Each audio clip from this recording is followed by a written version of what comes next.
Well, in my mind, I am currently at the beach somewhere in Osu or Labadi or heck, Hakosombo, sipping my third mojito. That would, of course, because my parents watch this channel.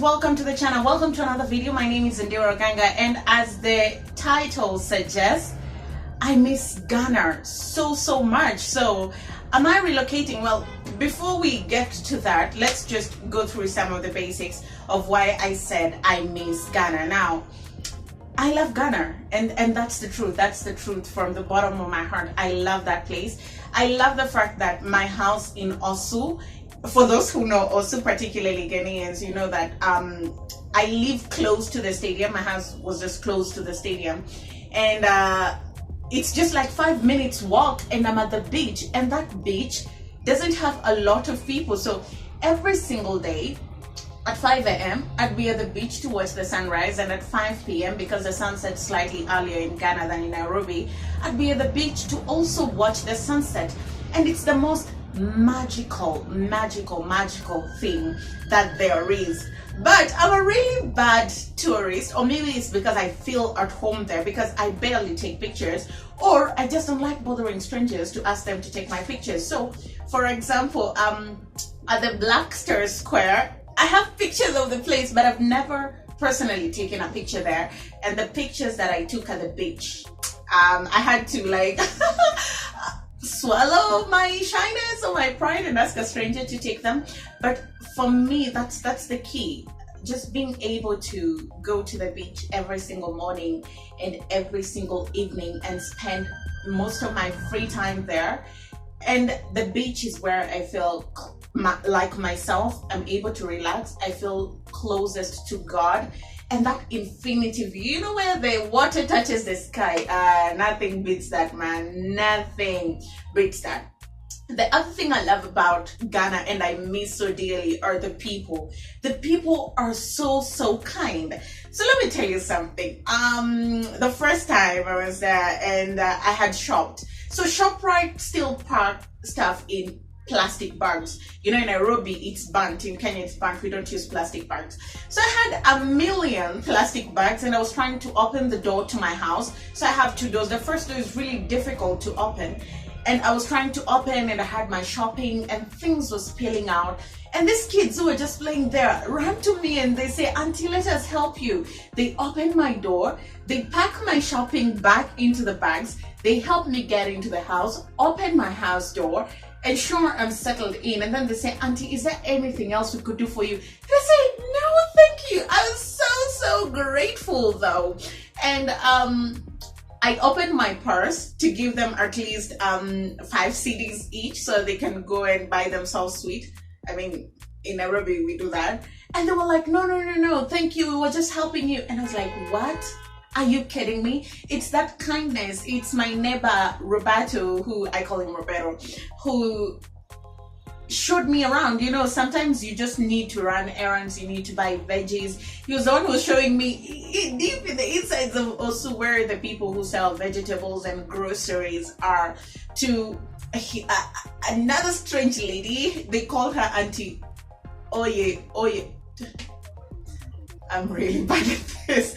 But she took me to the market, Makola market, and showed me around, and I was able to shop for fabric for my mom. I was able to buy myself shoes. I was able to buy bags, souvenirs for my friends. And if it wasn't for her, I wouldn't have known that market. Now let me tell you, I decided to go back to that market alone without her thinking that I knew my direction.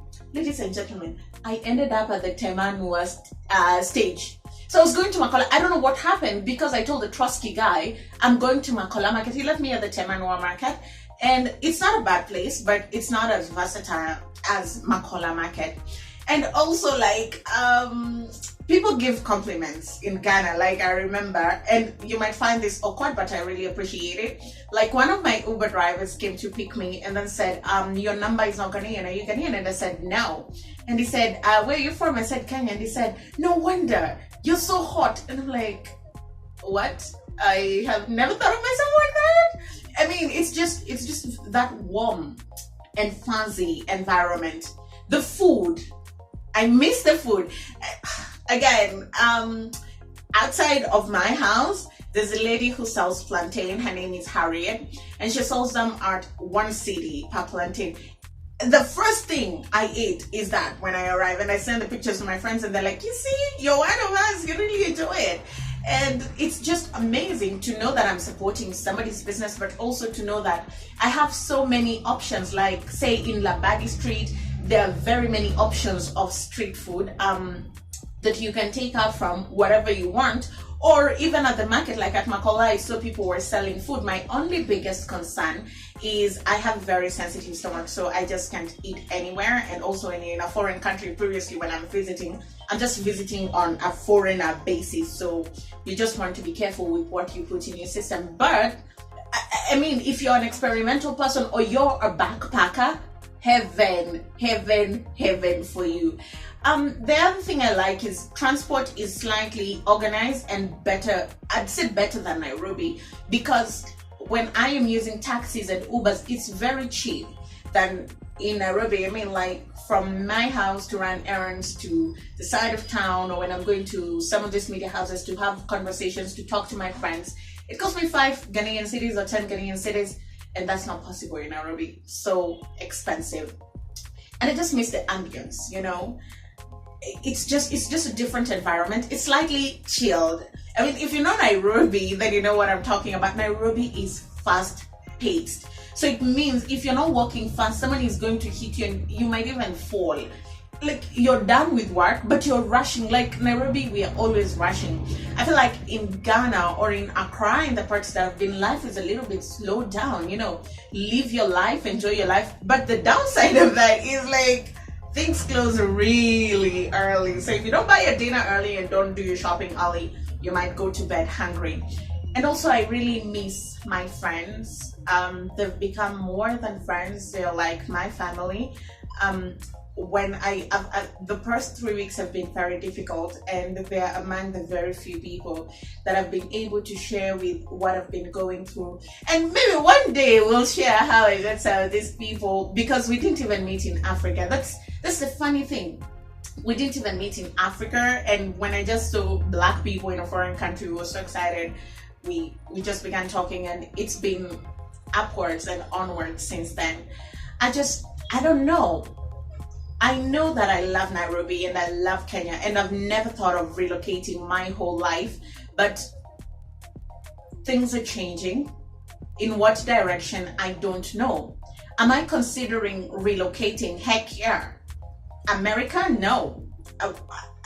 I just don't think I'd be comfortable going to a white man's country, particularly with everything that is going on right now. So African countries could be the go-to place, and Ghana has a special place in my heart. Am I moving? I don't know. Please do not go and quote me anywhere. I don't know. Okay, but do I miss it? Yeah. If I'm to book a ticket right now, I'll book to where? Accra, definitely. Yeah, I know that I love Nairobi, but if I live in Nairobi for 2 more years, I'm retiring, because the juice in my knees will be over, absolutely over. So I just want to be able to go to a place where I can live a slowed down life. You know, the essence of life is not to be stuck in traffic, always running, paying bills, bill after bill, paycheck. Nah, man. No, that's not it. And if I was to move to Mombasa, I would actually, because it's also a coastal town. But the thing about Accra is it's the capital city and it's a coastal town. So you can do your business and still go to the beach in the evening. I don't know if you guys get me. I don't know can anyone relate that you just want to do your business and then have your feet on the sand at the end of the day. And my friends in Ghana say, oh my God, you love the beach, you're always at the beach. I'm like, yeah, because Nairobi is a concrete jungle. You look outside, I'm going to show you the view of where I'm shooting from. You look outside, it's concrete. In my house in Ghana, I look outside, it's the beach, it's water, it's the sky. What more would I want? Hey, please. I don't know, but I just miss the place. I really do miss the place. But in Nairobi, we are currently on a lockdown, so there's cessation of movement in and out of Nairobi and 4 other counties because of COVID. But when they reopen, and the loads of money rain on me, my first ticket is to Ghana. My first stop, Kotoka International Airport. The place I will lay my head is Osu. I love Osu. And it's a very communal place. I feel like places like East Legon and stuff, it's just rich people are different. They live their life. They don't think they need each other. But in middle income neighborhoods, particularly I think also, it's very communal and everybody just cares about the other person, and that's the most amazing thing. I cook dinner and people would come to my house, people that I do not know, but I've never felt alone because I have never been alone. It's either I'm having dinner with total strangers who become my friends, or they invite me to their place for dinner. I want that for my life. Is it too much to ask? Is it? Well, if you are thinking of relocating to Ghana or you've relocated to Ghana, comment down below where you stay, how you find it, what made you move, and maybe I might just graduate from short-term vacations to see my friends and family to packing my bags and moving there. That's all I had for you on the vlog today. Thank you very much, guys, for being here. Thank you for watching. Remember to subscribe and share this video with a friend. If anything relates, give it a thumbs up. And also, we have many more videos on the channel. Please enjoy. If you'd like to see much of this kind of content, let me know. So I'll see you next time. Bye.